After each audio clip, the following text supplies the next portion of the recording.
During this pandemic, LA's streets of shame have gone wildly unchecked. We've seen some homeless tents popping up with electricity, running water, some even big enough to block entire sidewalks. The I-Team's Joel Grover shows us tonight these increasingly large tents can come with a host of public health and safety problems. A wheelchair sits near the curb in Los Angeles, angled slightly toward the street like it was left in a hurry. A man rests his hands on his knees, trying to steady his breathing. His voice is calm, but the meaning hits hard. Who would want to live like this? He says. Nobody. It's scary out here. You don't know what's going to happen to you. He explains that he had a stroke. Walking is difficult. Some days it feels impossible. He never imagined he would be outside asking strangers for help. He doesn't say it with anger. He says it with the kind of honesty that happens when your choices have been reduced to survival. Now let me ask you something. If you lost your health for a few months, would your housing survive it? If your job paused, would your savings cover the rent in Los Angeles? If you needed medication that must be stored safely, where would you keep it without a home? And if you were told, just call this number, but your phone died and you had nowhere to charge it, what would you do next? They are doing things that are obviously against the law and dangerous. No one is inspecting, no one's checking. Los Angeles is a city built on dreams, but thousands of people here are living a different reality. Not hidden, not out of sight, right on sidewalks, in vehicles, and in places that were never meant to be bedrooms. Tonight, we're not here to judge anyone. We're here to understand what's happening, why it's happening, who is most at risk, and what actually helps people move from surviving outside to living safely indoors. Welcome to Homeless US News. Stay with this until the end. The way Los Angeles responds to homelessness doesn't just shape the streets. It shapes what the word belonging means in America. I think of the wheelchair-bound individual who does not have access to our sidewalks because it's blocked by tents.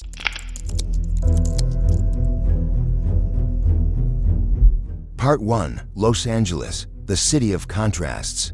Los Angeles is often described in superlatives.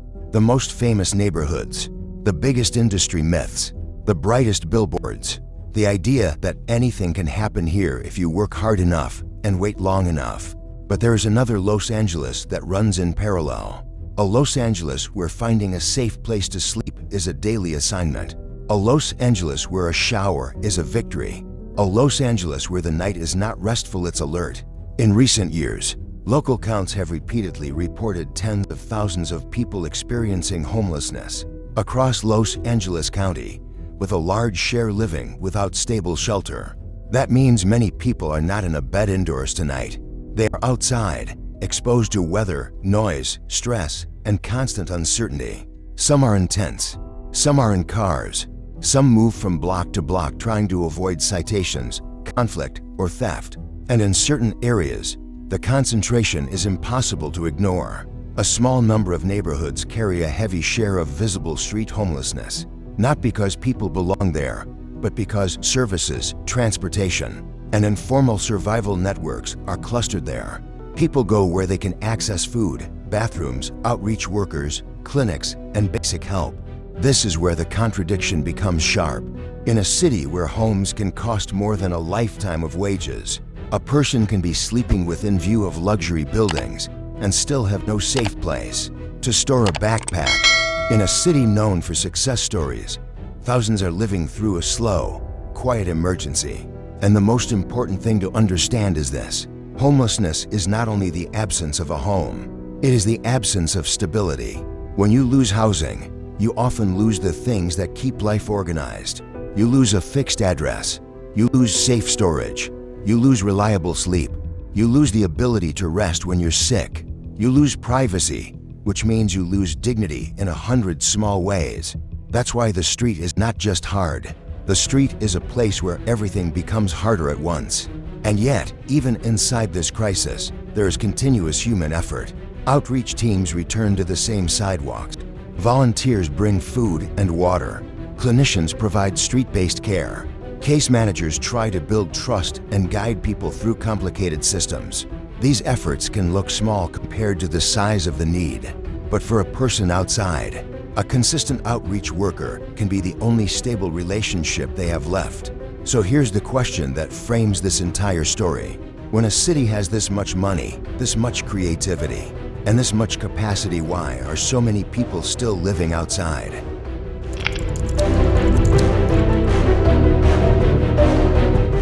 Part 2: Illness on the street. When health becomes a housing issue, a lot of people think homelessness causes health problems. That's true, but the other truth is just as important. Health problems can also cause homelessness. A stroke, a back injury, a chronic condition that requires rest, anxiety that becomes overwhelming after a loss, depression that makes work impossible for a season, a disability that raises costs while lowering income, a medical event that hits right when rent is due. In Los Angeles, many unhoused people are living with chronic physical illness, mobility limitations, and untreated or undertreated mental health conditions. Even when clinics exist, accessing them is not simple when you're living outside. Think about what healthcare access actually requires. You need transportation. You need a phone that works. You need identification. You need appointment reminders. You need a safe place to recover afterward. Now remove those things. A person living outside might have to walk long distances just to reach a clinic, and then sit in a waiting room while carrying all their belongings. They might miss an appointment because they were moved along by enforcement, because their vehicle broke down, or because the place they slept made it impossible to rest. And then there's medication. Some medications must be taken consistently. Some must be stored properly. Some can't be safely managed without a stable environment. Without housing, the routine that keeps an illness under control falls apart. That's why street medicine and mobile health teams matter so much. When clinicians go to where people are: sidewalks, encampments, parking lots, they close a gap that paperwork and office hours cannot close. They treat wounds. They help with breathing issues. They connect people to mental health support. They replace prescriptions. They offer basic care that prevents small problems from turning into emergencies. But even strong outreach cannot replace what the body needs most: consistent rest and safety. And this is where we must talk carefully and honestly about substance use, without shame and without sensationalism. In many cities, including Los Angeles, substance use disorder is part of the street reality. Not because people are bad, but because pain, trauma, and instability can drive harmful coping patterns, and because the street can intensify them. Outreach teams often describe a cycle where substance use and homelessness feed each other. Instability worsens health, health worsens instability, and people get trapped. The most important point is this: treatment is much harder to begin and much harder to sustain when someone has no safe place to sleep. Recovery needs routine. Routine needs stability. Stability often begins with a door that locks. So when we ask, why doesn't someone just get better, we have to add the missing piece. Where would they recover?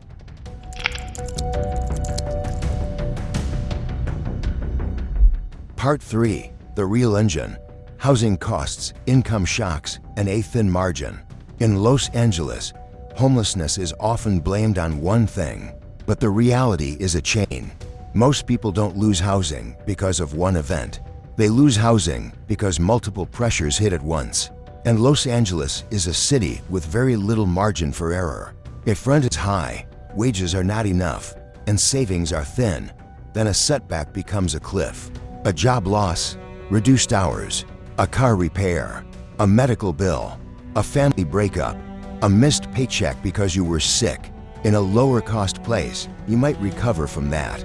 In Los Angeles, that same setback can push a household into long-term instability quickly. The math is unforgiving.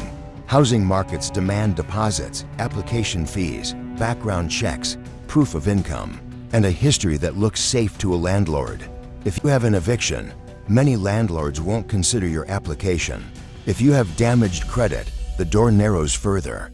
If you don't have a stable address, even applying becomes difficult. And once you are outside, your ability to get back inside depends on 3 things many people lose immediately: an address, a working phone, reliable transportation. No address makes it harder to replace documents. No documents make it harder to access benefits. No benefits make it harder to stabilize. No stability makes it harder to get housing. This is how the cycle locks. Now add the supply problem, affordable housing. Los Angeles has not built enough housing affordable to extremely low-income households. That shortage creates bottlenecks. Even when people qualify for a program, it can take time to match them to a unit. Interim housing becomes a holding pattern, and holding patterns become crowded. This is why prevention is so powerful. When cities fund eviction prevention, emergency rental assistance, and legal help early, homelessness can be prevented before it begins. That's not theory, that's the practical reality. It is easier and cheaper to keep someone housed than to rehouse them after they've fallen. So here's the question we should be asking more often. Why do we wait until the fall is visible before we respond when we could act earlier, quietly, and prevent the fall entirely?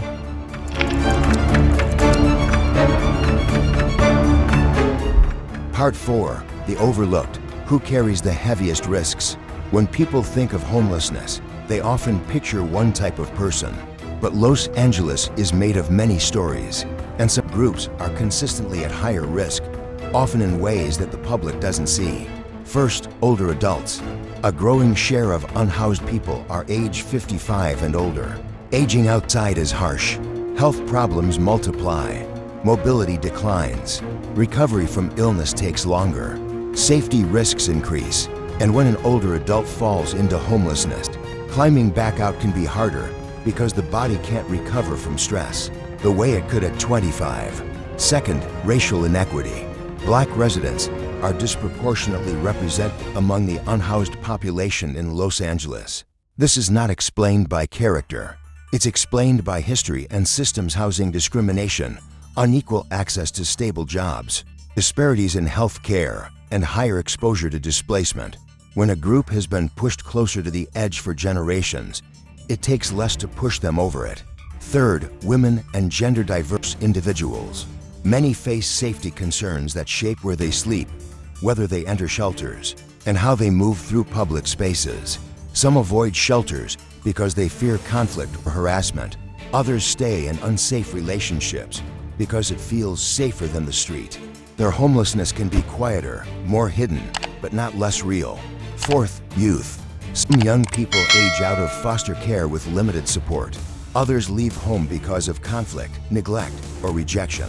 Their homelessness can look like couch surfing, temporary stays, and moving constantly until the temporary options end.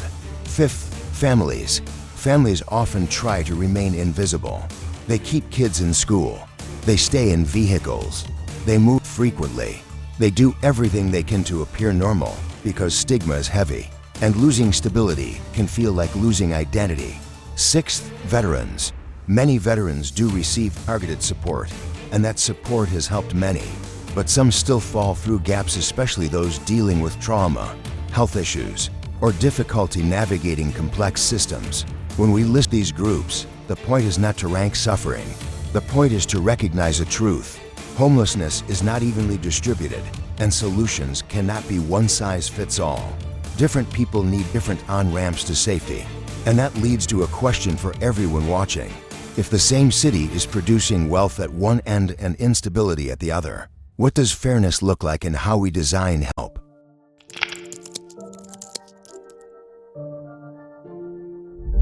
Part 5. So many programs, but so many still outside. Los Angeles has one of the largest homelessness response systems in the country. Hundreds of organizations, agencies, and teams provide services, outreach, hygiene, food support, medical care, mental health services, case management, shelter, interim housing, and housing navigation. So why are so many people still on the street? The answer is not simple, but it is understandable. First, scale. The need is enormous. Even a strong system can be overwhelmed if homelessness grows faster than housing supply. Second, mismatch. Not every shelter works for every person. Some are overcrowded. Some have rules that conflict with work schedules. Some don't accommodate couples. Some don't allow pets. Some don't provide enough privacy for someone with trauma. When the option doesn't feel safe, people avoid it. Third, fragmentation.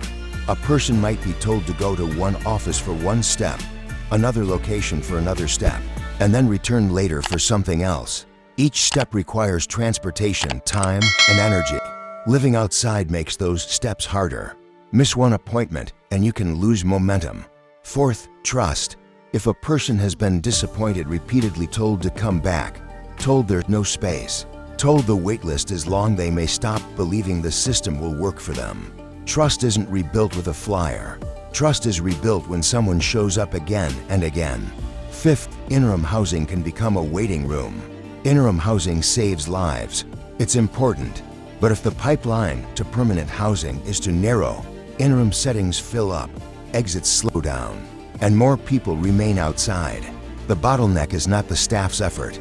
The bottleneck is the shortage of permanent, affordable options.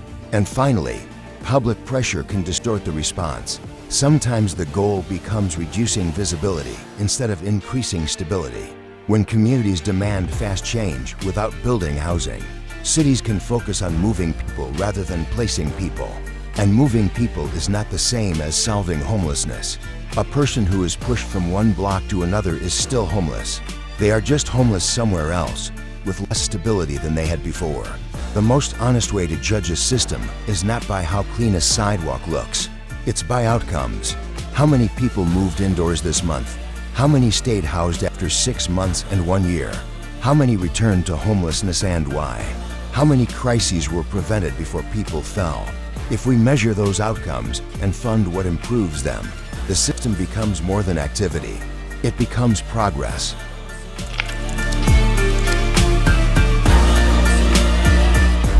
Part SIX, what actually works, a practical path from street to stability. If this story ended with despair, it would be incomplete. Because we do know what works. Not perfectly, not instantly, but consistently.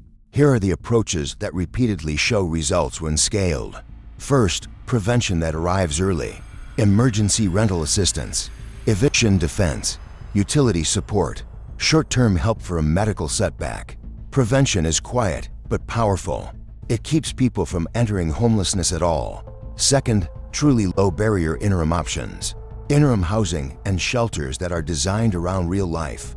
That means flexible hours, safe storage, case management on site, policies that prioritize safety over paperwork delays, connections to health care and benefits without making people chase 5 different addresses. Third, street-to-home pathways that move fast. Outreach teams that can do more than hand out resource cards. Teams that can start paperwork immediately, schedule appointments with transportation support, replace documents, connect people to medical and behavioral health services. Keep follow-up consistent. Fourth, housing first with real support. Housing first does not mean no rules. It means housing is not withheld until someone becomes perfect, because stability is what allows people to improve. Permanent supportive housing, rapid rehousing, and other models can work when paired with small caseloads for case managers, clinical support when needed, tenant support that prevents eviction, real follow-up when problems appear. Fifth, options for vehicle residents that reduce harm. Safe parking with bathrooms, trash service, lighting, security, and on-site navigation helps people living in cars preserve stability while they transition to housing. It keeps people connected to work and school. It prevents towing disasters that wipe out a family's only shelter. Sixth, measurable accountability that the public can see. Dashboards that track outcomes, not just budgets. Transparency helps improve systems and builds trust. It also helps communities understand that real progress is measured in housing stability, not fast visuals. Now let's bring it back to the man in the opening. He didn't ask for luxury. He asked for human living. A safe place, a chance to heal, a future where he doesn't wake up afraid. That is not a radical request. That is the baseline dignity a modern society should protect. And it leads to the final question of this story. If Los Angeles can produce world-famous dreams, can it also produce enough stability that people don't have to risk their health just to survive the night?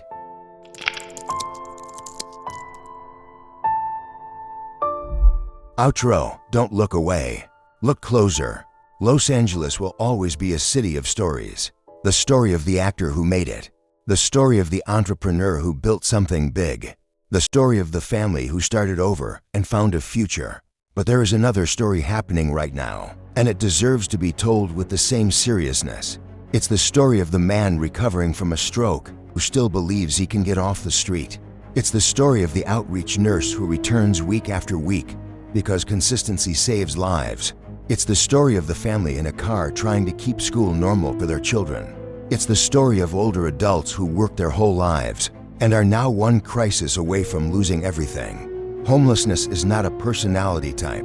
It is a condition created by pressure, loss, and systems that move too slowly. And the most important thing you can do as a viewer is not to feel pity.